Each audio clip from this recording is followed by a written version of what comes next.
प्लेटो एक ऐसा नाम जो दर्शन, अनियत शिक्षण, ज्ञान और पश्चिमी विचार की आधारशिला का पर्याय है।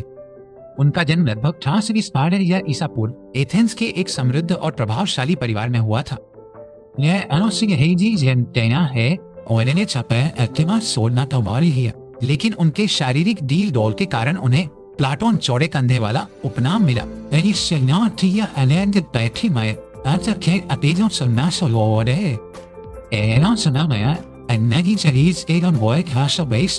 प्लेटो ने राजनीति में अपना करियर बनाने की इच्छा रखी थी, जो उनके परिवार की प्रतिष्ठा के अनुरूप था। हालांकि एथेंस के राजनीतिक उथल पुथल और उनके गुरु सुकरात के साथ उनकी मुलाकात ने उनके जीवन की दिशा हमेशा के लिए बदल।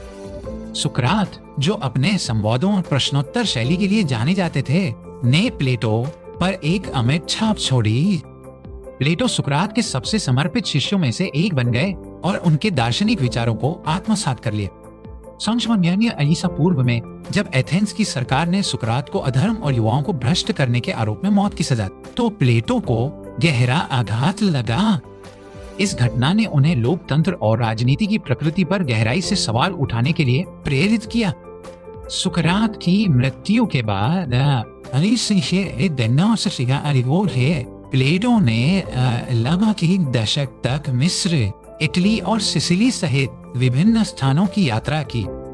इन यात्राओं ने उनके दृष्टिकोण को व्यापक बनाया और उन्हें विभिन्न संस्कृतियों और दार्शनिक परंपराओं से परिचित कराया। लगभग 100 ईसा पूर्व एथेंस लौटने पर प्लेटो ने एक स्कूल की स्थापना की जिसे अकादमी के नाम से जाना गया। यह अकादमी पश्चिमी दुनिया का पहला उच्च शिक्षा संस्थान माना जाता है। अकादमी का उद्देश्य केवल ज्ञान प्रदान करना नहीं था, बल्कि भविष्य के नेताओं और विचारकों को प्रशिक्षित करना था जो एक न्यायपूर्ण समाज का निर्माण कर सके। प्लेटो ने अपने अधिकांश दार्शनिक कार्यों को संवादों के रूप में लिखा, जिसमें अक्सर सुकरात मुख्य पात्र होते थे। यह शैली उन्हें विभिन्न दृष्टिकोणों का पता लगाने और पाठकों को अपने निष्कर्ष निकालने के लिए प्रोत्साहित करने की अनुमति देती। प्लेटो के दर्शन का केंद्र रूपों का सिद्धांत, थ्योरी ऑफ फॉर्म्स है। उनका मानना था कि भौतिक दुनिया जिसे हम अपनी इंद्रियों से अनुभव करते हैं, वास्तविक नहीं है।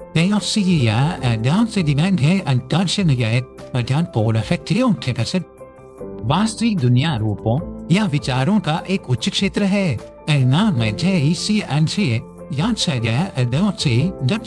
अपरिवर्तनीय और पूर्ण है।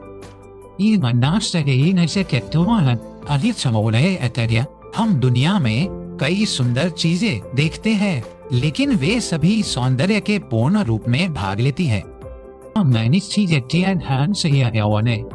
बेटो के अनुसार इन रूपों की समझने की प्रक्रिया है जो केवल तर्क और बुद्धि के माध्यम से ही संभव है। उन्होंने अपने प्रसिद्ध गुफा के रूपक एलेगोरी ऑफ द छेद में इस विचार को स्पष्ट किया।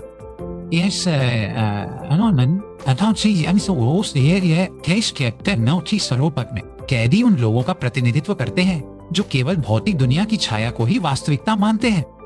एक कैदी जो मुक्त हो जाता है और गुफा से बाहर निकलता है, वह दार्शनिक का प्रतीक है जो रूपों की वास्तविक दुनिया को देखता है। यह अनुभव दर्दनाक और भ्रामक होता है, लेकिन अंततः उसे सच्चे ज्ञान की ओर ले जाता है। प्लेटो का मानना था कि दार्शनिक का कर्तव्य है कि वो गुफा में वापस जाए और दूसरों को भी सच्चाई के बारे में शिक्षित करे। प्लेटो के सबसे प्रसिद्ध कार्यों में से एक द रिपब्लिक है, जिसमें वे एक आदर्श और न्यायपूर्ण राज्य की अपनी दृष्टि प्रस्तुत करते हैं।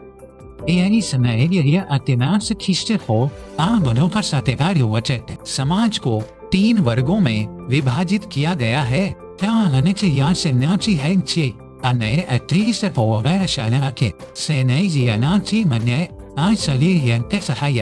श्रमिक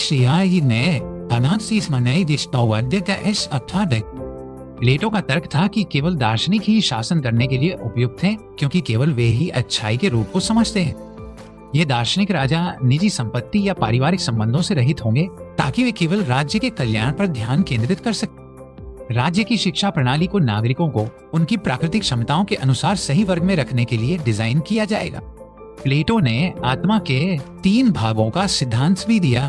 तैरना मन्नाशी है अरेगी से पहली चिक गए मायास्टे अन्याय दिया अनोचर सप्ताह से पोला दे सी से दे और एचेरिया नसी नान से तू से नाट कहने है।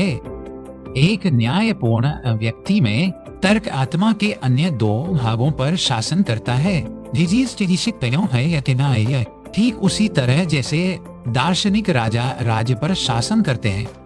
प्लेटो ने कला और कविता की भूमिका पर भी विचार किया और वे अक्सर उनकी आलोचना करते थे। उनका मानना था कि कला वास्तविकता की एक नकल की नकल है, रूपों की नकल करने वाली भौतिक दुनिया की नकल, जो हमें सच्चाई से और दूर ले जाती है। उन्होंने यह भी तर्क दिया कि कला हमारी तर्कहीन भावनाओं को भड़का सकती है, जिससे आत्मा का संतुलन बिगड़ सकता है। प्लेटो के अन्य महत्वपूर्ण संवादों में सिंपोजियम शामिल है, जो प्रेम की प्रकृति में और ना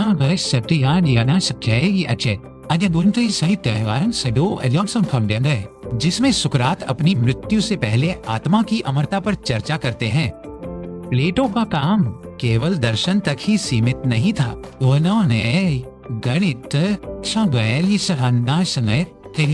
विज्ञान है और भौतिकी में भी योगदान दिया है। उन्होंने जोर दिया कि ब्रह्मांड को गणितीय सिद्धांतों के माध्यम से समझा जा सकता है। प्लेटो ने अपने जीवन के अंत में सिसिली की कई यात्राएं की, इस उम्मीद में कि वे वहां के शासक लेओनेसियस को एक दार्शनिक राजा बना सकेंगे। ये प्रयास अंततः विफल रहे, जिससे प्लेटो को राजनीतिक वास्तविकता की सीमाओं का एहसास हुआ। लगभग 22 वर्ष की आयु में साहित्य पूर्व में प्लेटो की मृत्यु हो गई, लेकिन उनकी विरासत जीवित रही। उनकी अकादमी लगभग 1 वर्षों से चलती रही, जिसने अनगिनत विचारकों को प्रभावित किया। प्लेटो के सबसे प्रसिद्ध छात्र अरस्तु थे।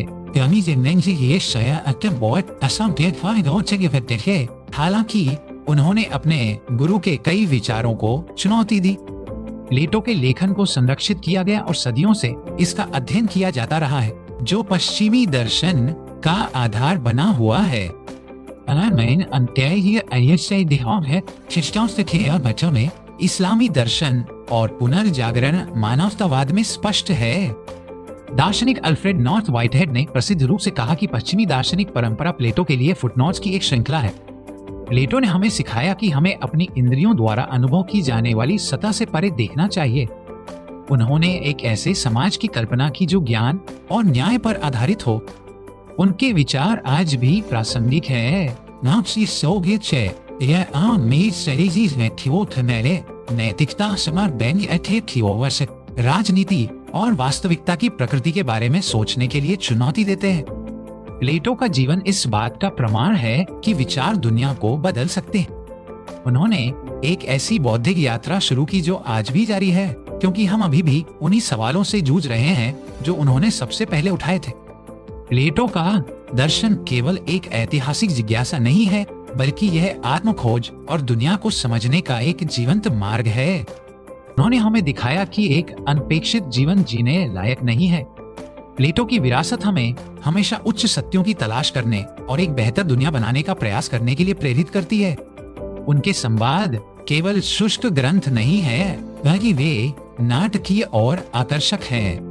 प्लेटो ने अपने लेखन में मिथकों और रूपकों का उदारता पूर्वक उपयोग किया। अटलांटिस का प्रसिद्ध मिथक प्लेटो के संवादों तिमियस और क्रिटियास से आता है। यह कहानी एक आदर्श समाज के पतन के बारे में एक चेतावनी कथा के रूप में काम कर सकती है। प्लेटो का मानना था कि शिक्षा का उद्देश्य आत्मा को अच्छाई की ओर मोड़ना है। उन्होंने महिलाओं के लिए शिक्षा का समर्थन किया, जो के समय के लिए एक क्रांतिकारी विचार था। उनके आदर्श राज्य में महिलाओं को भी शासक बनने का अवसर मिल सकता था यदि वे सक्षम हों। प्लेटो ने ज्ञान को राय से अलग किया।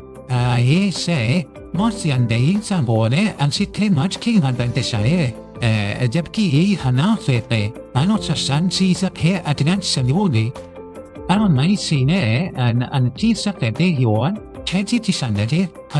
सच्चा ज्ञान केवल रूपों के क्षेत्र में पाया जा सकता है। प्लेटो के राजनीतिक दर्शन ने यूटोपियन और डायस्टोपियन दोनों तरह के साहित्य को प्रभावित किया है। कुछ आलोचकों का तर्क है कि उनका आदर्श राज्य अधिनायकवादी और व्यक्ति विरोधी है। न्याय और व्यवस्था पर उनका जोर आज भी राजनीतिक बहसों को सूचित करता है। प्लेटो का मानना था कि आत्मा अमर है और पुनर्जन्म के चक्र से गुजरती है।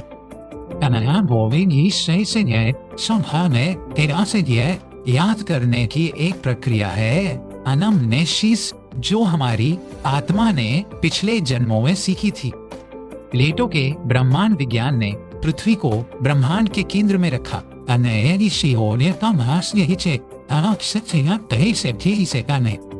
उन्होंने 5 प्लेटोनिक ठोसों को शास्त्रीय तत्वों से जोड़ा। पृथ्वी है, अग्नि, जल और ईथर। यह ब्रह्मांड को एक तर्कसंगत और समझने योग्य प्रणाली के रूप में देखने का एक प्रयास था। प्लेटो के संवादों को अक्सर उनके करियर के शुरुआती, मध्य और देर की अवधियों में वर्गीकृत किया जाता है। प्रारंभिक संवाद सुकरात के विचारों को अधिक सटीक रूप से दर्शाते हैं।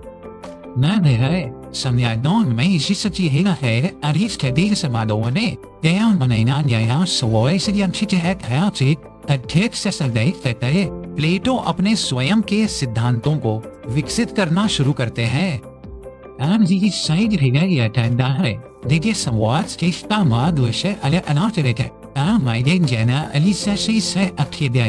अधिक व्यवहारिक और कम आदर्शवादी हो जाते हैं। प्लेटो का दर्शन एक भव्य संश्लेषण का प्रयास करता है। नैतिकता, राजनीति, तत्व मीमांसा और ज्ञान मीमांसा को एक साथ लाना। उन्होंने हमें सिखाया कि दर्शन केवल एक अकादमिक अभ्यास नहीं है, अच्छा जीवन जीने की कला है। प्लेटो की बौद्धिक कठोरता और काव्यात्मक कल्पना का संयोजन उनके काम को अद्वितीय बनाता है। वे एक ऐसे विचारक थे जो सितारों तक पहुंचे, लेकिन हमेशा मानव समाज की बेहतरी से चिंतित रहे। के बिना पश्चिमी विचार की कहानी बहुत अलग होती है। वे वास्तव में उन दार्शनिकों में से एक है जिन्होंने हमारी दुनिया की जोर रखी।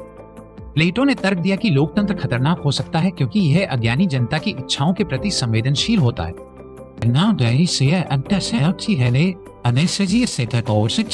एक जहाज को उसके यात्रियों द्वारा नहीं बल्कि एक कुशल नाविक द्वारा चलाया जाना चाहिए। यह रूपक राज्य के शासन पर उनके विचारों को दर्शाता है। प्लेटो ने अच्छाई के रूप को सर्वोच्च ज्ञान माना जो अन्य सभी रूपों को रोशन करता है। यह सूर्य की तरह है, जो भौतिक दुनिया में चीजों को देखने और जीवन को संभव बनाता है।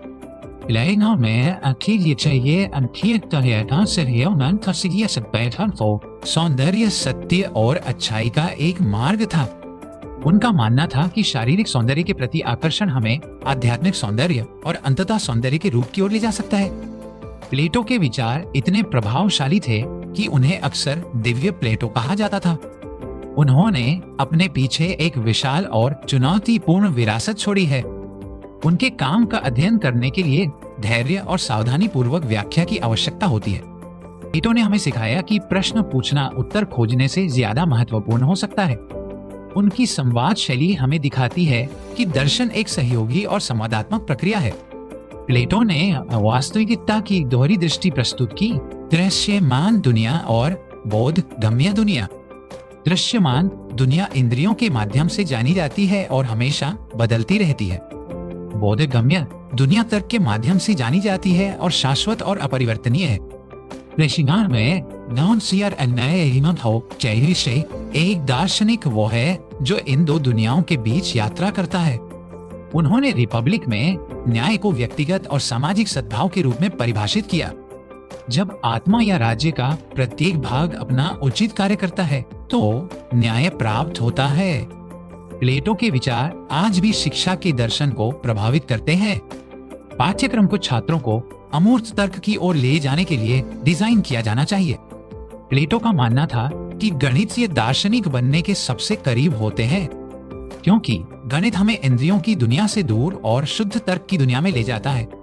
प्लेटो के लेखन ने हमें सुकरात के बारे में जो कुछ भी हम जानते हैं उसका अधिकांश हिस्सा प्रदान किया है। सुकरात ने खुद कुछ भी नहीं लिखा, इसलिए हम उन्हें प्लेटो की आंखों से देखते हैं। यह निर्धारित करना मुश्किल है कि प्लेटो के संवादों में कौन से विचार सुकरात के हैं और कौन से प्लेटो के अपने हैं। प्लेटो का दर्शन हमें एक आदर्श के लिए प्रयास करने के लिए प्रोत्साहित करता है। वो भय ही वह अप्राप्य हो। यह प्रयास ही हमें बेहतर इंसान बनाता है। प्लेटो ने भाषा की सीमाओं को भी पहचाना। उनका मानना था कि उच्चतम सत्य को शब्दों में पूरी तरह से व्यक्त नहीं किया जा सकता है। उन्हें केवल एक लंबी दार्शनिक यात्रा के माध्यम से सीधे अनुभव किया जा सकता है। प्लेटो के काम में हास्य और विडंबना भी मौजूद है। वे केवल गंभीर नहीं बल्कि उनमें मानवीय नाटक भी है। प्लेटो ने हमें दिखाया कि दर्शन जीवन के हर पहलू से संबंधित है। यह केवल अमूर्त विचारों के बारे में नहीं है, बल्कि यह जीने के तरीके के बारे में है। प्लेटो की विरासत एक खजाने की तरह है जिसे हर पीढ़ी फिर से खोजती है। उनके विचार हमें अपनी मान्यताओं पर सवाल उठाने और गहराई से सोचने के लिए मजबूर करते हैं। वे हमें याद दिलाते हैं कि सतह के नीचे हमेशा और भी बहुत कुछ होता है। प्लेटो एथेंस का दार्शनिक वास्तव में विचारों की दुनिया का एक वास्तुकार था। उन्होंने एक ऐसी नींव रखी जिस पर 300 से अधिक वर्षों से विचार का निर्माण किया जा रहा है। उनका प्रभाव इतना गहरा है कि हम अक्सर इसे महसूस किए बिना भी प्लेटोनिक विचारों में सांस लेते।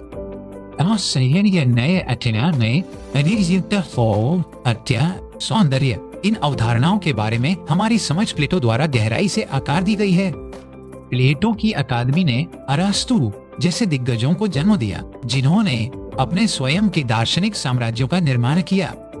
उनके काम ने मध्य युग के दौरान इस्लामी और यहूदी विद्वानों के लिए एक पुल के रूप में काम किया। पुनर्जागरण के दौरान उनके कार्यों की पुनर्खोज ने यूरोप में कला और विज्ञान की एक नई लहर को प्रज्वलित किया। प्लेटो ने हमें सिखाया कि शिक्षा केवल जानकारी भरना नहीं है, बल्कि आत्मा को प्रज्वलित करना है। उनकी जो हमें मीडिया और आभासी वास्तविकता की हमारी अपनी छायादार दुनिया पर सवाल उठाने के लिए प्रेरित करती है।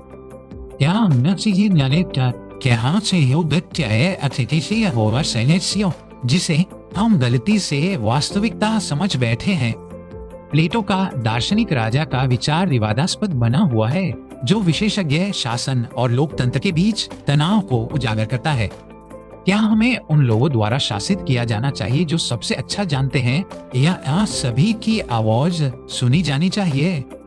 प्लेटो का काम हमें इन कठिन सवालों का सामना करने के लिए मजबूर करता है। उन्होंने एक ऐसी दुनिया की कल्पना की जहां विचार भौतिक वस्तुओं की तुलना में अधिक वास्तविक थे। यह एक क्रांतिकारी विचार है जो हमें वास्तविकता की प्रकृति पर पुनर्विचार करने के लिए कहता है।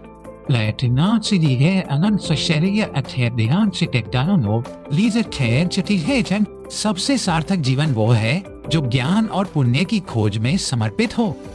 यह एक ऐसा जीवन है जो आत्म सुधार और सामान्य भलाई के लिए प्रयास करता है। प्लेटो की विरासत हमें याद दिलाती है कि दर्शन केवल एक अकादमिक विषय नहीं है, बल्कि यह मानवता का एक अनिवार्य हिस्सा है। यह अर्थ खोजने और हमारे आसपास की दुनिया को समझने की हमारी अंतर्निहित इच्छा है। प्लेटो हमेशा हमारे सबसे स्थायी और रोशनदार मार्गदर्शकों में से एक रहेंगे।